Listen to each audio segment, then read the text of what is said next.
하나님과 더 깊어집니다. 그래서 안드루 메레이는 이런 말을 했습니다. 하나님은 때때로 왜 지체하시는가? 하나님이 지체하실 적마다 하나님은 우리에게 갑절의 축복을 준비하고 계십니다. 내가 기도하고 하나님을 바라는데도 그것이 내가 원하는 시간 내에 이루어지지 않고 더 기다려야 되고 더 인내해야 할 때 우리가 알아야 할 것은 하나님이 내게 주신 축복과 내 신앙 성장과 하나님이 내게 이루실 일을 지금 곱빼기로 배로 만들고 계시는구나. 그렇게 믿으시면 됩니다. 물론 이런 상황에 우리들은 여러 가지 질문이 있습니다. 의혹이 생깁니다. 외부 사람들로부터 가까이 있는 사람으로부터 공격을 받고 그러면 내가 뭘 잘못했나? 하나님이 나를 버리신 건 아닌가? 하나님은 지금도 나와 함께 계시는가? 이런 생각이 들 때 잠시 마음이 흔들립니다. 욥기 읽어보면 욥도 친구들의 공격을 받을 때 잠시 욥이 마음이 흔들립니다. 그런 걸 보면 우리가 좀 위로가 되죠. 욥이 굉장한 사람이었는데 욥도 잠깐 흔들릴 때가 있었거든요. 우리 마음 흔들린 걸 가지고 너무 속상하지 마십시오. 자, 이럴 때 하나님이 주신 말씀이 있습니다. 욥의 친구들의 말을 잘 들어보면요, 욥기를에서 보면 그 말이 우리의 이성적으로 생각하면 더 맞는 말 같기도 하고 타당하기도 합니다. 근데 하나님이 이렇게 결론을 지어 말씀하십니다. 여호와께서 욥에게 말씀하신 후에 대만 사람 엘리바스에게 이르시되 내가 너와 내 두 친구들에게 노하노니 이는 너희가 나를 가리켜 말한 것이 내 종 욥같이 정당하지 못합니다. 하나님이 책망을 하시고 노하십니다. 그러면서 하나님이 너가 공격한 것은 잘못된 것이라고 하나님이 결론을 지으십니다. 욥의 고난을 통해서 성경은 우리에게 많은 것을 가르치십니다. 그 중에 하나가 끊임없이 우리들이 묻는 질문 중에 하나 있죠. 왜 고난은 오는 것일까? 개인에도 우리 가정에도 교회에도 고난이 오는 것입니다. 사실 고난이 오는 것을 살펴보면 크게 세 가지 이유가 있습니다. 하나는 내 잘못과 실수 때문에 오는 고난이 있어요. 큰 실수하고 잘못하면 그 대가를 치러야잖아요.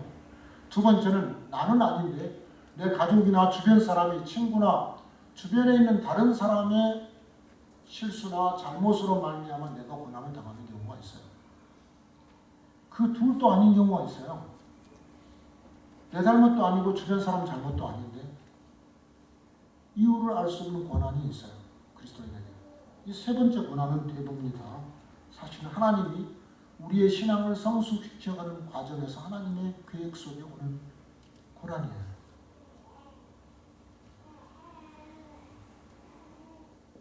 그래서 욥은 이 과정을 통해서 훈련을 받았기에 나중에 욥기 후반부에 가면 23장 10절에서 그 과정을 통해서 하나님이 그를 어떻게 만드셨는가를 욥은 그의 입술로 이렇게 고백합니다. 나의 가는 길을 오직 그가 아시나니 그가 나를 단련하신 후에 내가 정금같이 나오리라. 이 욥의 고백입니다. 욥은 고난의 현장에서 고난 저편에 있는 아름답게 변모되고 성숙되어가는 자기의 모습을 본 것입니다.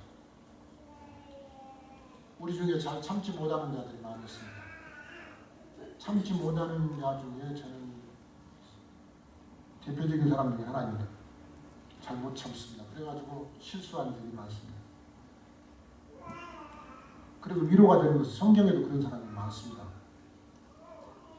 모세도 잘 못 참아가지고 안 죽여도 죽여야 될 그 이스라엘 애굽 사람을 죽였잖아요. 아브라함도 잘 못 참아가지고 아내 사라의 말을 듣고 이스마엘을 낳았잖아요. 베드로도 잘 못 참아가지고 예수님 잡히시던 새벽에 칼을 빼냈잖아요. 이 사람들도 잘 못 참아서 사고를 쳤구나. 그렇게 생각하면 좀 위로가 되는데 한 가지 더 배워야 할 것은 그분들은 거기서 끝나는 게 아니라 거기에 머무르지 않고 그 다음에 인내하는 과정을 배웠어요. 그리고 하나님이 그들을 이 신앙 성숙의 과정을 통해 하나님이 특별하게 쓰시는 것이죠. 사도 바울도 그랬죠. 그래서 그는 육체의 질병을 놓고 하나님 앞에 간절히 기도했지만 그 기도가 응답되지 않고 그가 기다림을 통해서 나중에 하나님으로부터 받은 메시지는 내 은혜가 내게 족하다. 그렇게 고백합니다. 그리고 바울은 고난의 목적이 무엇이었던가를 알게 됩니다. 몸의 가시로 인하여 겸손케 하신 주님을 보고 감사하고 깨닫는 은혜를 그는 누립니다. 자, 2013년인데 나 자신을 향해서 또 우리 가정에서 교회에서 삶의 현장에서 오늘 메시지는 어떤 연관이 있을까요?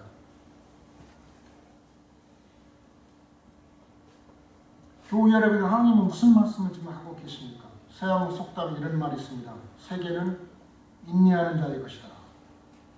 왜냐하면 인내하는 자가 결국 승리하기 때문입니다. 이에 우리가 신앙이 성숙하기를 원한다면 나와는 상관없이 우리 교회에 어떤 일이 일어났다 하더라도 그 과정에서 내가 하나님 앞에 인내하고 하나님을 바라보는 안목을 기른다면 하나님이 나를 분명히 성숙시켜 주실 것입니다. 그래서 인내하는 방법이 구체적으로 작용하는 것 중에 첫째는 내 자신에 대해서 인내할 줄 알아야 됩니다. 자기의 실패를 깨닫고 반성하는 것은 좋은데 그래 너는 가만히 없어 봐라 너 그렇게 또 실수하고 그래가지고 너는 되겠냐 그렇게 자기를 너무 학대하지 마시기 바랍니다.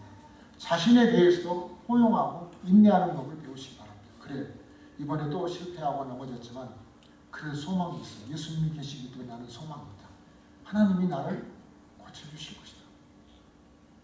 자신뿐만 아니라 가족에 대해서 인내하는 법을 배워야 돼요. 부부간에도 서로 인내하는 법을 배워야 되고 특별히 부모님들이 자녀에 대해서 인내하는 법을 배워야 됩니다. 적용을 잘 하셔야 되는데 자녀가 못된 짓을 하고 잘못해도 그냥 꼭 참고 눈 딱 감고 가만히 있으라는 게 아니고 그럴 때에 하나님이 주신 인내로 인내하는 법은 아이에게 정직하게 얘기하는 너는 오늘 내가 이런 일을 했을 때 아빠가 참 마음이 아프고 힘들지만 나는 너를 믿는다. 하나님이 너를 빚으셔서 앞으로 어떤 사람이 되게 하실 줄도 믿고 하나님이 아빠에게 기다리게 하셨다.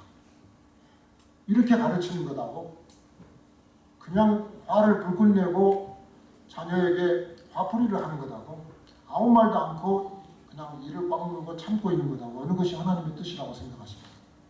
성경적인 인내는 어떤 것인가 한번 생각해 보시기를 바랍니다. 이것은 우리 교우들과의 관계도 마찬가지입니다. 아무개 형제는 교회 나온 지가 몇 년인데 집사 된 지도 몇 년인데 참 저래가지고 같이 신앙생활 하겠어 그렇게 생각하지 마시고 아무개 형제는 공사 중인데 공사 기간이 좀 길구나 그렇게 생각하시면 되잖아요. 그리고 인내하고 서로 같이 격려하면서 그럴 때 우리 공동체 안에서 하나님의 아름다운 뜻이 이루어집니다. 우리 교회 주보 제일 밑에 보면 금년의 표어가 뭐죠?